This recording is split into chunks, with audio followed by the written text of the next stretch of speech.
Hey guys, and welcome to the show. And today it's a state of the collection.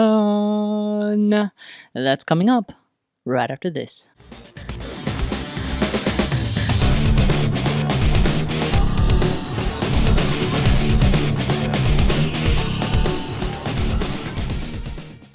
Alright, guys, I think the only way to really start this out is by paying our respects for the fallen.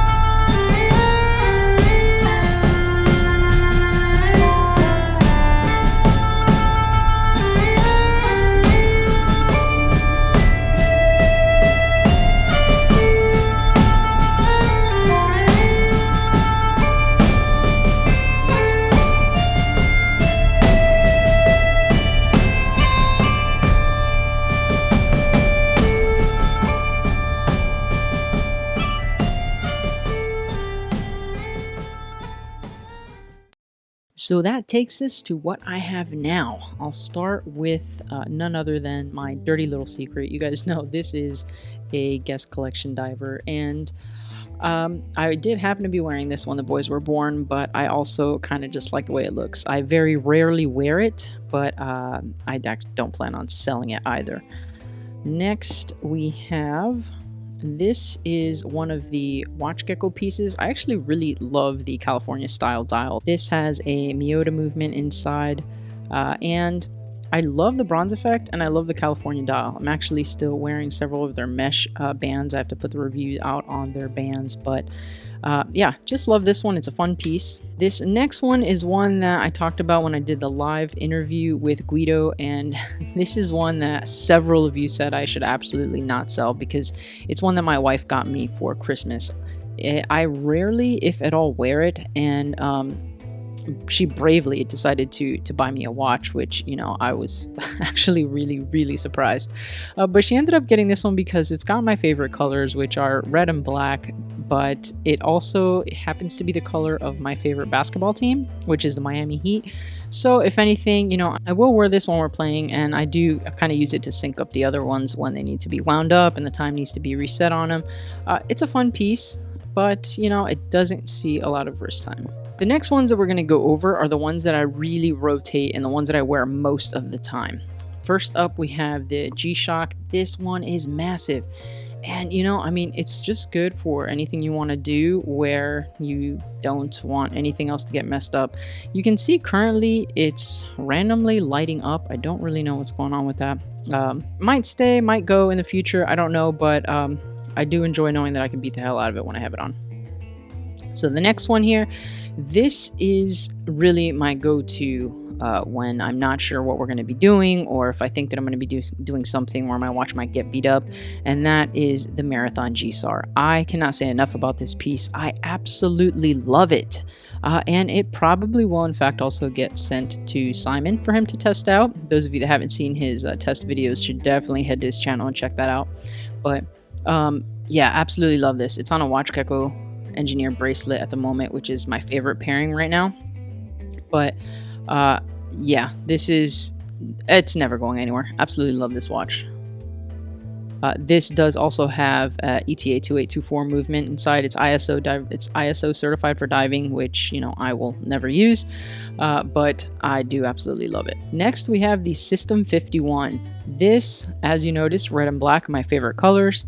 Is just a super fun watch. I did a review on this one, and I just really enjoy having it. It's turned into kind of a keepsake. I actually bought this the first time I went to New York, which was actually for the Worn and Wound wind-up event. And so now it kind of really just reminds me of that trip that my wife and I took. And it's just a really fun piece to wear. And for that reason, you know, it's not ever going to be going anywhere. Yes, it's got 51 pieces. Yes, it was completely automated, and that was the process of that. But I mean, you know, it is kind of cool in that, I mean, the pallet fork is plastic. That's pretty, you know, it's pretty neat. Yes, you can never service it, so when it stops, you'll just have to throw it out. but I enjoy it for what it is. It's just fun, it's quirky, it's different. In a lot of those ways, it kind of suits me. Next here, we have the Orient Bambino. This is probably the only one that I would classify as kind of, I guess, really a dress watch that I can wear. I actually have it here on a worn and wound leather band, and this thing is nice. I mean, they are pricey. And when I say pricey, I mean, the bands are expensive, but absolutely worth it. I mean, you get, oh man, it just looks good. It just looks good. I really, really love it. What I really like about this is just it doesn't look as cheap as it was, and I got this secondhand for 90 bucks. Yeah, can't say enough about it. I'll probably keep this one forever. I don't see it going anywhere. And I love that I can wear it with a black band, brown band, so it's pretty versatile in that sense. And this is definitely one of my favorites. Those of you on Instagram know that. Next up, we have the Seiko SNZH 53. I actually really, really like this piece. It's the only one I have now that has a colored dial. This one has that nice blue sunburst dial. I have it on a Watch Gecko mesh bracelet. This perfect bracelet for it, by the way. This is my favorite pairing with it, but I really, really, really like this one. What I will say that I really, really hate about it, now that I've had it for a while, is the movement. I really, it's driving me nuts that it's not hand winding. I don't really care about the hackable part, but it's driving me nuts that it's not hand winding. And it only winds in one direction, so it takes a while. Mine does anyways, takes a while to get wound up, so that absolutely drives me insane. This one's actually going to be featured in a future mod as well, so definitely stay tuned for that. It's going to be a whole lot of fun. But yeah, this is one of my favorites. Love the color in it. It's just a beautiful piece, you know. I mean, really not much you can say about it. You could dress it up, dress it down. Pretty versatile. Really, really enjoy this one. Next, we have my latest acquisition, which is the Citizen Bullhead Challenge Timer Chronograph. This is a 1980. What can I say? This is right up there. I'm going to say it's my favorite. It's tied for my favorite. You're about to see my favorite. And, you know, really what's awesome about this, number one, it's a panda dial. It's a bullhead chrono. I mean, how freaking cool is that? Let's be honest. And it's an 8110 alpha caliber chronograph. It's got all those high-end features that you now pay thousands for. And it's from a brand that I actually think is incredibly underrated. I mean, they have a lot to offer. If you're looking for a steal, you really need to look into some awesome Citizen options. I mean, I'm just going to go ahead and say that. They've got some great stuff. So this is absolutely one of my favorites. We'll have it forever, and I will surely be getting more vintage as a result of that. So stay tuned for that in the future as well. Then last here, we have my pride and joy, the absolutely gorgeous, in my opinion, JLC SQUADRA REVERSO Palermo Open special edition. This thing is, I mean, I don't even really know what I can say about it that I haven't already said, but I'm absolutely in love with this piece. It's my favorite. It's got the caliber 754. It is a chronograph, has the big date, also a GMT. There's not much you'd need done that this beautiful thing isn't going to be able to do for you. And the band's incredibly comfortable. I love that it's the synthetic, almost Kevlar-ish material. This is probably my most comfortable watch. I have to force myself to take this watch off to wear anything else, with the exception of the bullhead. I mean, these two will probably get hands down the most wrist time at the moment, and I absolutely love this piece. It's gorgeous in its detail. It's from an incredibly historic brand, and there is, I get it, not everybody's gonna like it, and that's fine, because it's for me, mine, I got it, I love it. And you know, definitely tied with the Citizen currently for the favorite piece that I've got in my collection at the moment.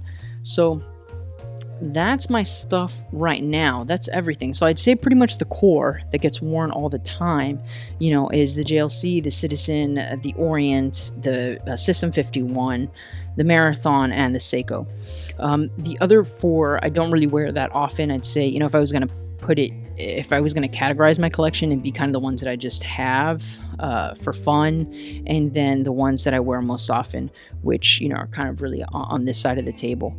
In terms of the future, you guys know I'm modding the Invicta Pro Diver. I'm going to be modding the SNCH.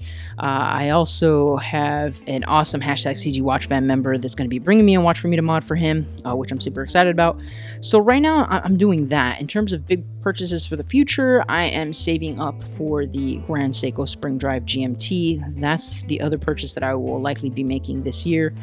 And from there, I don't know. I'm able to appreciate several things right now without feeling like I need to own them. And at the moment, I'm just kind of having fun getting into watches and modding them. And really super satisfied with the core that I wear all the time. That's not to say I won't pick up something else. There's actually a lot of vintage things I'm looking at the moment, so I might kind of go that route for a little bit and enjoy the world of vintage.